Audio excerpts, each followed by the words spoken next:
Nanti tayah kedanya oronyo. Nah nanti baru lero. Kalang bilik masjid mendung ah. Nyo tayang mendang dan numpang di masjid. Nah nenging. Insyaallah gerih dah pegat tempat ni nanti baru. Insyaallah kena nak pegat lampu yan, dah pegat balai dan bilik.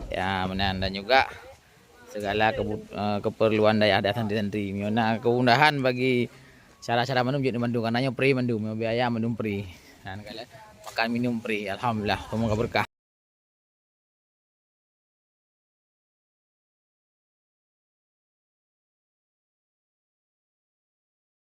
Alhamdulillah daya hari naik kuliah SMP dan SMA empat yang kagubah empat berkah lah. Dan alhamdulillah karena daya katanya dapat free biaya untuk biaya sekolah juga free.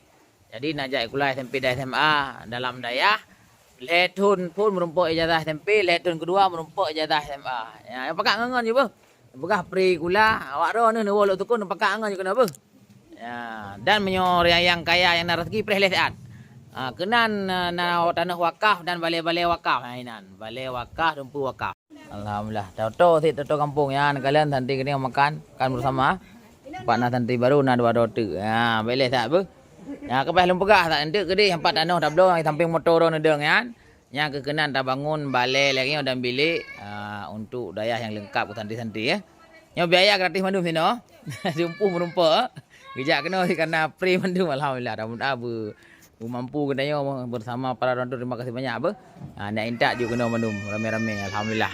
Anak santri baru Tengku Hamdan, anak yatim dari Takengon nah. Lang rakak lah. Oh yang ini gebah hadiah bintangnya langsung ke dapur Pak Jo bersama santri-santri. Ya, mana barang kumadani jujuk. Ya, kubah kelung musabah je. Ya, mana. Ya, lang kalian alhamdulillah. Anak baru yang empatnya tanah yang akan dapat pedang bilik dan balai beut.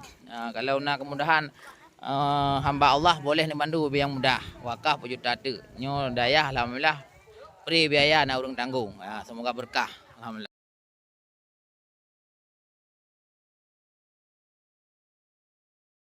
Sana daya kedai nyo cak uro.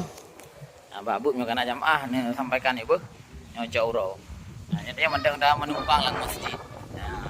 Jadi yang tanah yang dah belum wakaf. Kemudian tak ada pedang bilik dan balai beut juga mohon kuliah untuk santri kan. Bagi yang nak mudah rezeki boleh dibantu buku yang mudah wakaf. InsyaAllah dalam bulan 8-nya bujuk taduk kenan. Masjid tetap untuk sembahyang. Dia dayahnya free mandum semua biaya free. Semoga berkah. Terima kasih banyaknya lu dayah hamba awayo ni.